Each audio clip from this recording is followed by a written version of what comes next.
is being protected by us. We don't really want to get him.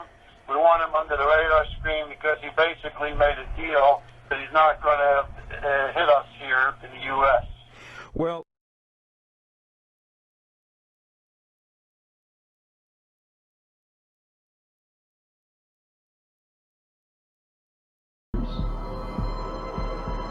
it's not like he's coming and he's making allegations. There is heavy documentation, yet nobody was willing to act upon it. Why not? It's money. The entire 9/11 operation was not funded out of bin Laden's personal pocket. It was not funded by Taliban. It was funded out of the Gulf. these are Al-Qaeda's boardroom. The falconry camps are just a metaphor for the way business is done in the Middle East. I was supplying and training the Falcons, without which these camps could not exist. I'm interested in falcons, but I've been sucked into a whirlpool of intrigue involving terrorism against my will, against my interest. But what do you do when you walk in a room and you see a falcon and a terrorist? You can report it, but then what do you do when nobody wants to hear it? But you did have a meeting with Osama bin Laden, as I understand. Here's a guy who bumps into Osama bin Laden. I met him 5 or 6 times. Our country is still the target of terrorists who want to kill many. But nobody in U.S. intelligence ever wants to meet the one individual who apparently is able to walk in and sit down with Osama bin Laden at will. That's astonishing.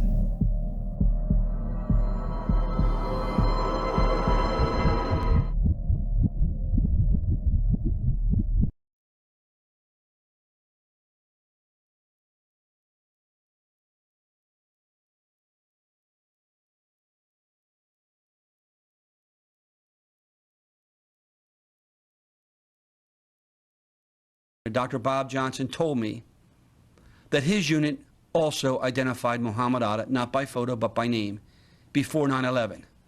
So now we have 2 separate data mining efforts of the military, openly and willingly stating on the record that they identified Muhammad Atta before 9/11. Interestingly enough, Dr. Bob Johnson's never been talked to because the 9/11 Commission did not use any of their 80 personnel to talk to Bob Johnson. They had no idea who Bob Johnson was or is.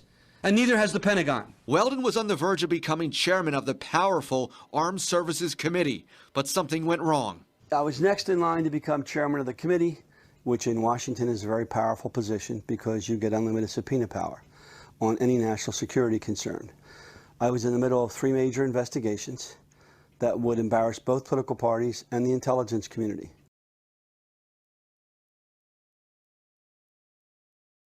He says he was working with FBI agents months before the election, going over the scope of his work. In early October, an article was published dubbing him the troublemaker. It alleged Weldon wielded his influence to help his oldest daughter secure lucrative foreign contracts. Weldon accused the FBI of spoon-feeding reporters. Then there was the FBI raid. These agents came from D.C., and they went to my daughter's house at 7 o'clock in the morning. They had TV cameras with them. They had reporters already outside lined up. The ambitious congressman was known to ruffle feathers. In the coming days, he pulled his TV ads preparing to finance his daughter's defense. But strangely, nothing ever happened. Election day came and went. Weldon lost to Sestak and says he never heard back from federal agents. Nothing. So the whole purpose of the raid was to get me out of office. No one was ever arrested or implicated in any wrongdoing.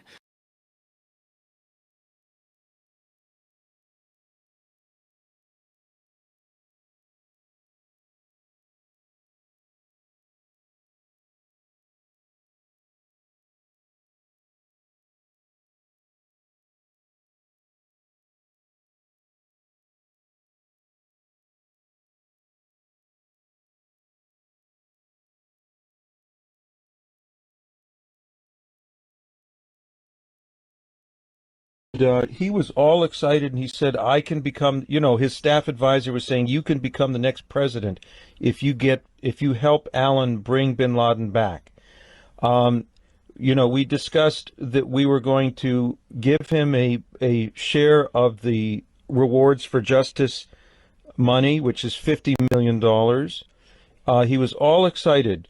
But then he said twice, he said, I cannot ask permission from Leon Panetta to work with you to get bin Laden out of Iran, but I can ask my good friend Leon Panetta if he has any objections. You're still there, sir? Yeah, I'm here. Yeah. And so he spoke to Leon Panetta on 2 occasions. We got it back in writing and verbally that Leon Panetta told him, focus on North Korea only.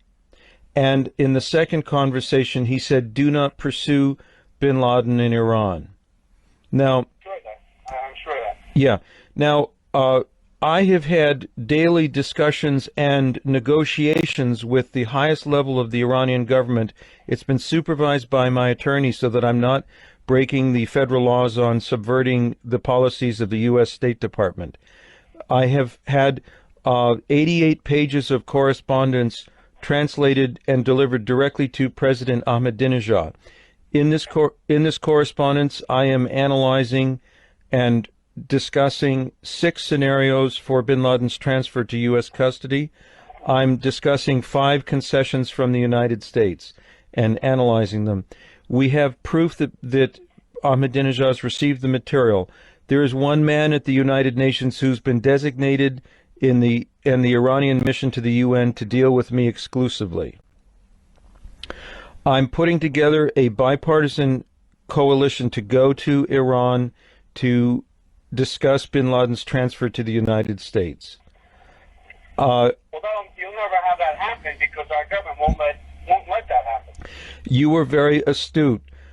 Yesterday I had a conference call with Senator Susan Collins' people, and it included Brandon Milhorn, who's on the Senate Homeland Security and Government Affairs Committee, also Robert Strayer and Molly Wilkinson. My request to Collins is that we get Collins and Lieberman and you to accompany us to the Oval Office to tell the president that this is a ticking time bomb, and if they will not, that he's got to designate you and Susan Collins and Lieberman to negotiate with Iran. And if he will not do so, we will go public about this in a way, because we've now determined without any doubt, I've got the proof, that Hillary Clinton's fingerprints are all over this policy. She has actually inherited the policy from the Bush administration and enlarged the... Hillary Clinton. Oh, Hillary, yeah. There were 3... What's that? I'm going to the airport now to pick up Brian Ettinger, who's one of my partners. Brian is Joe Biden's closest friend, was his first staff director. Wait till I pick him up. I would ask you to call me back. Let me have a conference call with Brian in the car with you. I'm in my car, just myself. And I'll have Brian, he just called me, which means he landed. So I'll have him in the car in 15 minutes. You want me to call you in 15 minutes, sir? Call this number back and you'll be with myself and Brian Ettinger. Okay. Ettinger is Biden's closest friend. He meets with Biden monthly. He was his first legislative director, and he's an attorney. More importantly, Brian is the unpaid chairman of the interagency organized crime task force for the U.S., which he does for Biden, which means he works with all of our agencies. And Biden sends him on secret missions, the most recent of which was to Pakistan, without the State Department involved. Now, you can't mention that while I have Brian on the phone, but I'm telling you that to give you an idea of who he is. Yes, sir. So call me back in, he just called, so he's probably getting off the plane now. Give me 15 minutes and then call back. Very good. I will call you in 15 minutes, and also, sir, privately between us, if we can work out a cooperative agreement, I will share a significant percentage of the rewards for justice. I've always said that. And you know, Alan, let me say this. You told my daughter it was about money. It's really never been about money. You know, I had my daughter's house invaded by the FBI. You've never had that done. They did that to my daughter that you talked to 2 weeks before my election, and then never talked to her. And that intimidation and that threat, I know they've talked to you, but you've never had that done publicly. That was done to me. Yes. My book will be out this year, which is being written by a U.S. attorney. Yes. 23, who is supposed to bring out the truth, which is going to rock this country to its roots. So that's been my concern all along. The 5-year statute on being able to do anything against me ends this year. I'm a big supporter of you, sir, and I never wanted to offend anybody, and forgive me for calling your daughter. No, I thought you talked to her, but, you know, you told her that it was about money. My daughter's house was raided by the FBI. That's what it's about. I see. It's about me not wanting my family abused. I understand, yeah. I never talked to her. Yeah. They raided her to create an incident to get me out of office. Yes. Probably because I was dealing with you. I don't know. Well, I know the CIA set me up because I know the names of the people in the agency from other friends. So it's not, I mean, obviously I can't work for free, but it's more about my stability and my security and my family's security. But let me have this call with Brian.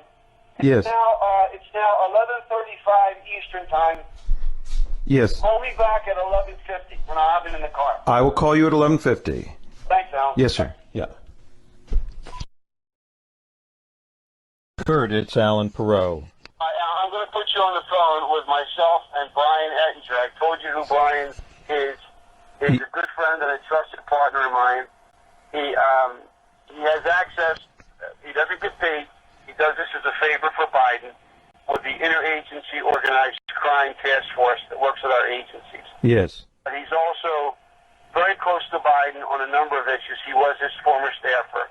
I trust him with my life, and we're business partners. So I'm going to have you, I've told him about you. You don't have to go through all the background about who you are. Okay. But I want you to tell him the most recent situation, and then Brian and I are going to talk about it, because we're going up to New York together. So we'd like to put you on speakerphone now and introduce you. Yes.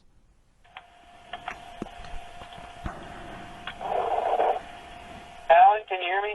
Yes, sir. Let me put the volume up. All right, you've got to speak loudly. This is Brian Ettinger. Yes, sir. How are you? Very well, sir. How are you, Brian? Good. Speak very loud, Alan, so we can hear you. We're in a car. Kurt told me about, I guess, the latest incident was with Governor Richardson, and he went through your background and who you are and the people that you previously contacted, and he indicated that you were going to try to get Susan Collins and Lieberman united together to go in and see to brief the president or the vice president about the situation. You are correct. And I understand you're into the preservation of falcons. I'm sure you do know most of the royal members of the royal family because that's what they hunt with, is falcons, as well as Ben Laden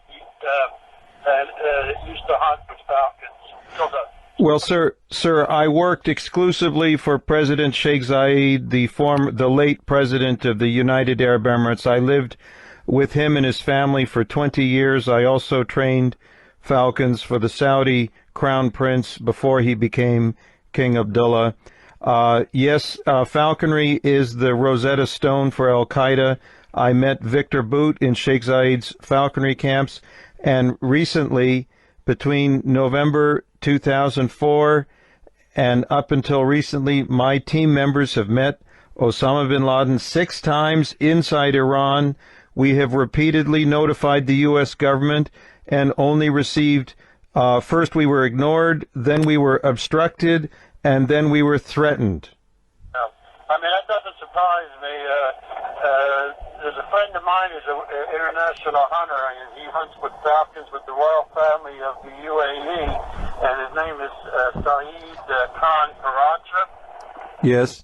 I don't know if you know Saeed, but he takes them in the Himalayas to go this mountain goat. They go hunting with the royal family there. Yes. And he told me about a year ago that, because he has a house also in Quetta, he told me that he knew recently that bin Laden was in northern Iran, and he's an American citizen, and told people at the embassy, and they ignored him like the plague. I haven't told you this, but on my most recent trip to Kuwait, I was with my 2 closest friends there, Sheikh Mohammed, who's the Foreign Minister, Deputy Prime Minister, and and former U.S. ambassador, and Sheikh Saud, who was the ambassador during Desert Storm. Yes. And who was George Bush, the father's closest friend in the Middle East. Yes. And he's a very close friend of mine, and we were having a private dinner with his son Noah, who's another really close friend of mine. And we got to talking about bin Laden. I said, Sheikh Saud, where do you think he is? He said, oh, Kurt. He said, there's no doubt, he's in Iran. Yeah, I just told Kurt, I said, no, the better way of doing it, if Susan Collins and Lieberman are on board, I wouldn't go see Obama, I'd go see Biden. And Brian can arrange that. Brian can arrange that directly, Alan. Here's the problem, sir. We have identified with documentation 3 mechanisms used by the Bush administration to covertly engineer bin Laden's house arrest inside Iran. We have identified 2 mechanisms used by this administration to continue the legacy. And Hillary Clinton's fingerprints are all over this, and Leon Panetta's fingerprints are all over this. We will have tremendous opposition. But yeah, because I told Kurt today, I said he is being protected by us. We don't really want to get him.